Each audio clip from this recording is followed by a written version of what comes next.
Hello friends, आप सभी कैसे हैं। आई होप आप सभी अच्छे होंगे। फ्रेंड्स, इस वीडियो में हम यूनिट 1 के कुछ इम्पोर्टेंट क्वेश्चन एंड आंसर्स के बारे में डिस्कस करेंगे। तो चलिए बिना देर करते वीडियो को स्टार्ट करते हैं। तो आज का हमारा पहला क्वेश्चन है, भारत के संविधान की संघीय और गणतंत्र के रूप में चर्चा कीजिए। तो इसमें सबसे पहले हम पढ़ेंगे अपने भारतीय संविधान के बारे में, उसका थोड़ा सा परिचय। ठीक है, ये हमने लास्ट वीडियो में पढ़ा था, ठीक है, लेकिन हम इसको दोबारा से रिवाइज करते हैं फिर से। जो भारत का संविधान है वो दुनिया का सबसे बड़ा लिखित संविधान है। ठीक है, भारत के मूल संविधान में पहले 22 भाग थे, परंतु वर्तमान में वो 25 हैं। ठीक है, और 8 अनुसूचियाँ थी जो अब 12 हो चुकी हैं। ठीक है, संविधान वो होता है जो बुनियादी नियम और सिद्धांत का समूह होता है जिसके अनुसार किसी भी देश का शासन चलाया जा सकता है। ठीक है, संविधान के द्वारा। और यहाँ पे बताया गया है कि जो संविधान सभा की पहली बैठक हुई थी वो 9 दिसंबर 1946 को हुई थी, और जो उसकी दूसरी बैठक हुई थी वो 11 दिसंबर 1946 को की गई थी। ठीक है, और इस दौरान जो डॉक्टर राजेंद्र प्रसाद थे उनको स्थायी अध्यक्ष बनाया गया था। और इसी के साथ जो हमारा संविधान था उसको बनने में 2 साल 11 महीने और 18 दिन का टाइम लगा था। ठीक है, और प्रॉपर तरीके से जो हमारा संविधान था वो 26 नवंबर 1949 को बन चुका था, बट इसको 2 महीने बाद यानी कि 26 जनवरी 1950 को लागू किया गया था। तो ये कुछ इंट्रो था संविधान के बारे में। ठीक है,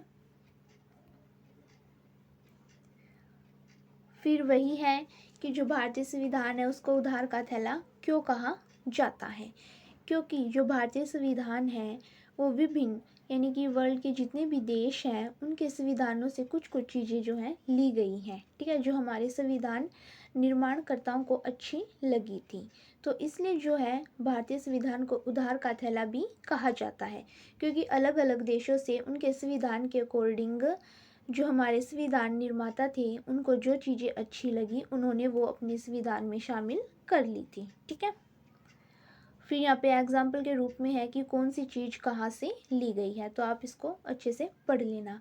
ठीक है, ये पहले ही टॉपिक कवर हो चुके हैं आप सभी के। नेक्स्ट पूछा गया था कि गणतंत्रात्मक और संघात्मक के बारे में बताना है। ठीक है, तो सबसे पहले हम पढ़ेंगे गणतंत्रात्मक क्या होता है। जो संविधान की प्रस्तावना है उसमें गणराज्य की स्थापना का संकल्प किया गया है। ठीक है, जो हमारे संविधान की प्रस्तावना है उसके अंदर तो हम देखते हैं कि जो गणराज्य है उसका तात्पर्य एक ऐसे राज्य से है जिसमें शासन का प्रधान आनुवंशिक न होकर जनता द्वारा निर्वाचित हो। तो गणतंत्रात्मक शासन प्रणाली में ये होता है कि इसमें वंशानुगत नहीं होता। ठीक है, शासन यानी कि जैसे कि कोई राजा है, उसकी मृत्यु के बाद उसका उत्तराधिकारी आ जाता है, फिर उसका उत्तराधिकारी आ जाता है, तो इसमें ऐसा नहीं होता। जनता जो है स्वयं अपने शासक को चुनती है, इसमें वो पद्धति पाई जाती है। ठीक है, इसलिए इसको हम गणतंत्रात्मक बोलते हैं। आगे यही बताया गया है कि राजतंत्रात्मक शासन प्रणाली जो पहले से चली आ रही थी उसको समाप्त करके गणतंत्रात्मक शासन प्रणाली की स्थापना की गई है। ठीक है, आई होप आप सभी को समझ में आया होगा। नेक्स्ट उन्होंने पूछा था कि संघात्मक के बारे में बताइए। ठीक है, तो जो भारत है वो 29 राज्यों का एक संघ है। ठीक है, संघात्मक यानी कि जो भारत की शक्तियां हैं ना उनका विभाजन केंद्र और राज्यों के बीच में किया गया है। ठीक है, यहाँ पे एकात्मक शासन न होकर संघात्मक है, कई संघों में बांटा गया है ताकि शासन को चलाने में कोई परेशानी ना हो। और इसके लिए जो है 3 सूचियाँ बनाई गई हैं, संघ सूची, राज्य सूची और समवर्ती सूची। आई होप आप सभी को ये भी अच्छे से समझ में आया होगा। और यहाँ पे एक डॉक्टर अम्बेडकर के शब्दों में उन्होंने बताया है कि संविधान ने शक्तिशाली संघीय शासन की स्थापना की है। ठीक है, नेक्स्ट क्वेश्चन है हमारा, जो हमारा भारतीय संविधान है उसकी जो मूलभूत विशेषताएं हैं उनका वर्णन करें। ठीक है, ये तो आप 12वीं से ही पढ़ते आ रहे होगे। ठीक है, और इसके बारे में आप सभी को पता भी होगा कि भारतीय संविधान की प्रमुख विशेषताएं कौन कौन सी हैं। फर्स्ट आती है हमारी लिखित तथा निर्मित संविधान है। संविधान की विशेषताओं के बारे में आपको यूनिट 1 में कराया गया था अच्छे से, ठीक है। तो आप इसमें अच्छे से इसको रीड कर लेना और उस वीडियो को आप देख सकते हैं, उसका लिंक आपको डिस्क्रिप्शन में मिल जाएगा, ठीक है। नंबर 2 पे हमारा विस्तृत तथा व्यापक, यानी कि जो हमारा संविधान है वो बहुत ही ज़्यादा बड़ा है, व्यापक है। लचीले और कठोर संविधान का जो है इसमें मिश्रण पाया जाता है। नेक्स्ट है ये संपूर्ण प्रभुत्व संपन्न राज्य की स्थापना, ओके। एंड वही गणतंत्रात्मक शासन प्रणाली जो अभी हमने पढ़ी हुई है, ठीक है, अभी पढ़ी थी जस्ट। फिर उसके बाद हमारी संघात्मक शासन की व्यवस्था, ये भी हमने अभी पढ़ा था, ठीक है। आगे है कि संघात्मक होते हुए भी एकात्मक है। और धर्मनिरपेक्ष राज्य की स्थापना, ये भी आप सभी को अच्छे से पता ही होगा। धर्मनिरपेक्ष राज्य है, इनकी जो भारत है वो एक धर्मनिरपेक्ष देश है, ठीक है। यहाँ पे क्या है, सभी धर्मों के लोग रह सकते हैं, प्रचार कर सकते हैं, ठीक है, सभी को छूट है मतलब कि। फिर हमारा समाजवादी राज्य की स्थापना। आगे हमारी है संसदीय शासन की स्थापना। एंड लास्ट है मौलिक अधिकारों की व्यवस्था, ठीक है। जो हमें मौलिक अधिकार दिए गए हैं वो सभी आप उनको डिटेल से लिख सकते हैं अगर लिखना चाहते हो तो। थर्ड क्वेश्चन है सर्वधर्म समा के संदर्भ में भारत में धर्मनिरपेक्षता का समालोचनात्मक विश्लेषण करें। तो इसमें हम सबसे पहले पढ़ेंगे धर्मनिरपेक्षता, ठीक है। जो भारत है वो एक धर्मनिरपेक्ष देश है भाई, इसमें सभी धर्म के लोग पाए जाते हैं। तो वही चीज़ें जो है इसमें घुमा फिरा के पूछी जा रही हैं आपसे कि जो धर्मनिरपेक्षता उसका अर्थ होता है कि राज्य राजनीति या किसी गैर धार्मिक मामले से धर्म को दूर रखे तथा सरकार धर्म के आधार पर किसी से भी कोई भी भेदभाव ना करे, ठीक है। किसी के धर्म का विरोध करना नहीं है धर्मनिरपेक्षता का अर्थ, बल्कि सभी को अपने धार्मिक विश्वासों एवं मान्यताओं को पूरी आज़ादी से मानने की छूट देता है, ठीक है। तो इसमें वही सब बताया गया है धर्मनिरपेक्षता के बारे में कि जो सभी लोगों को समान समझा जाता है, किसी में भी उसकी जाति धर्म के आधार पर कोई भेदभाव नहीं किया जाता, सभी को जो है अपने विकास के समान अवसर प्राप्त होते हैं, ठीक है। फिर है हमारा सर्वधर्म समभाव, ठीक है। एक हिंदू धर्म की अवधारणा है जिसके अनुसार सभी धर्मों द्वारा अनुसरण किए जाने वाले मार्ग भले ही अलग हो सकते हैं लेकिन उनका गंतव्य एक ही होता है, ठीक है। जैसे कि भारत में कई धर्म के लोग पाए जाते हैं, ठीक है, तो वो अपने अपने धर्मों के अनुसार अपने अपने मार्ग पर चलते हैं, परंतु क्या उनका गंतव्य एक ही होता है, ठीक है।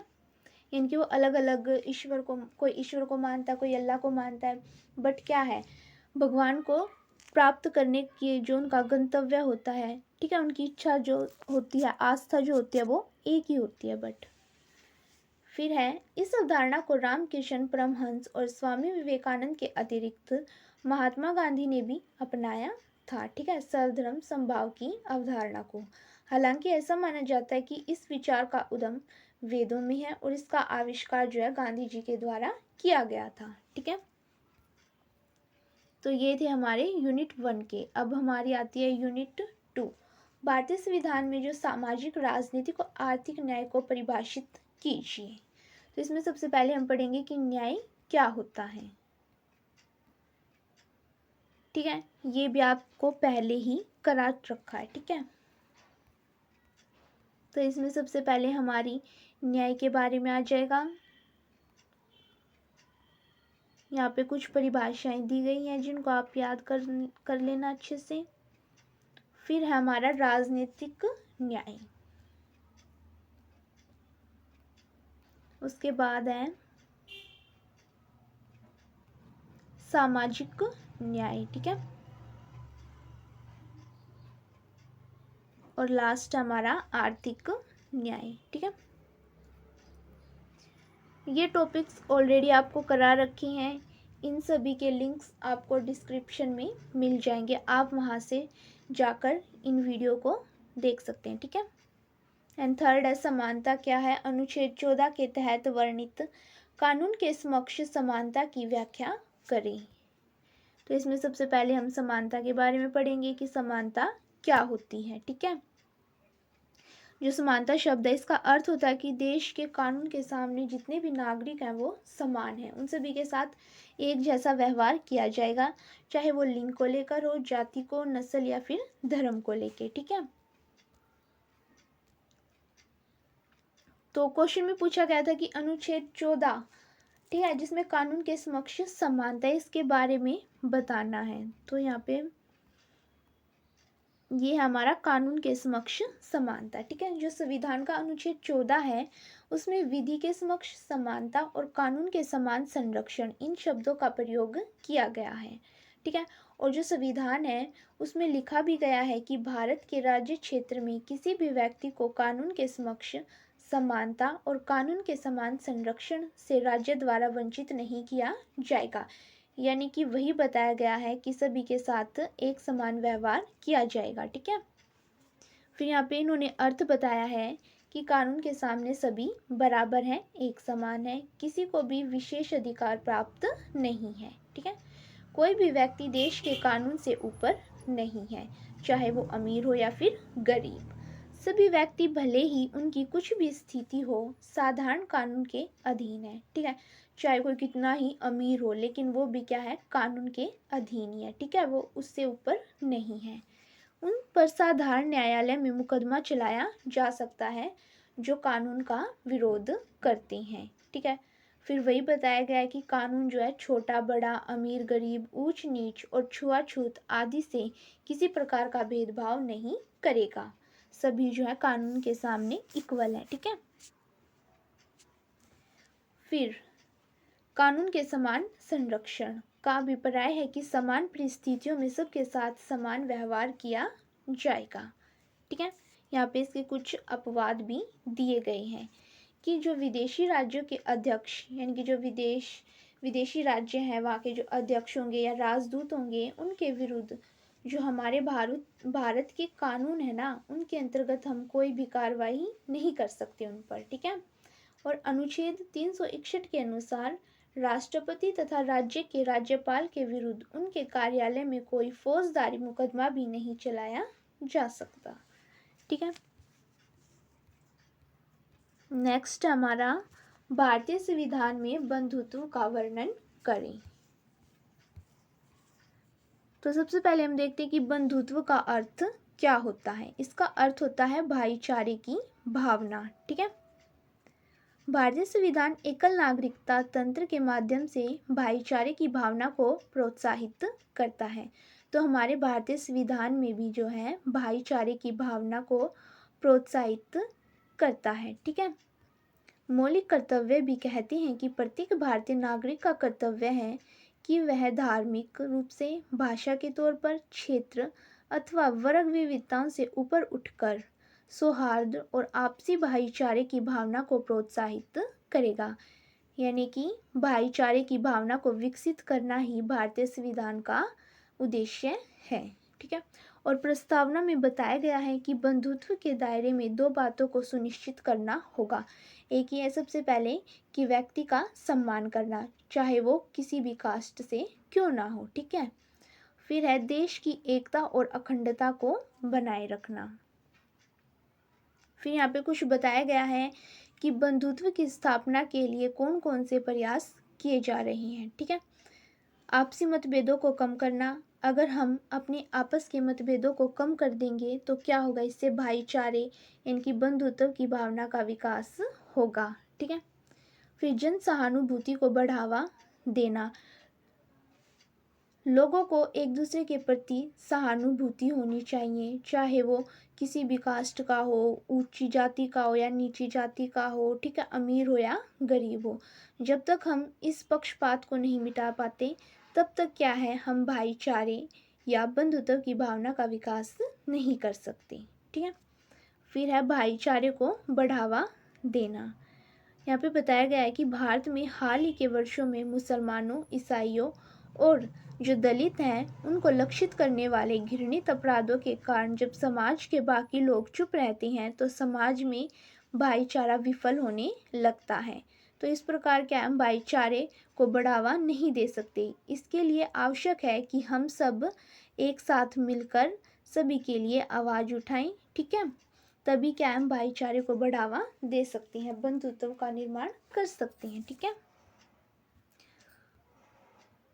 यहाँ पे कुछ चुनौतियां बताई गई हैं, ठीक है। फ्रेंड्स, आज की वीडियो में इतना ही। नेक्स्ट वीडियो में हम यूनिट 3 के साथ मिलेंगे, ठीक है।